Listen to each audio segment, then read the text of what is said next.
माझा सद्गुरुरायाचे सिंहनाद शंख भेरे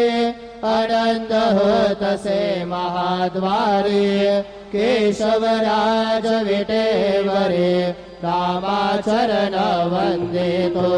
साईनाथ गुरु माझे आई मजला ठाव द्यावा पाय दत्तराज गुरु माझे आई मजला ठाव द्यावा पाय साईनाथ गुरु माझे आई मजला ठाव द्यावा पाय श्री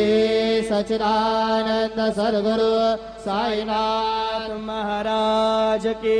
जय। प्रभात समये नभा शुभरवे प्रभा पाकले स्वरे गुरु सदा अशा समयी त्या छळे नाकले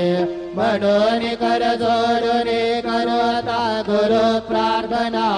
समर्थ गुरु साईनाथ पुरवे मनोवासना तमानी रसी भानु हा गुरु हि नासी अज्ञानता परंतु गुरुचे करे नरविहे कधी साम्यता पुनातिमिर जन्म घे गुरु कृपेने अज्ञानना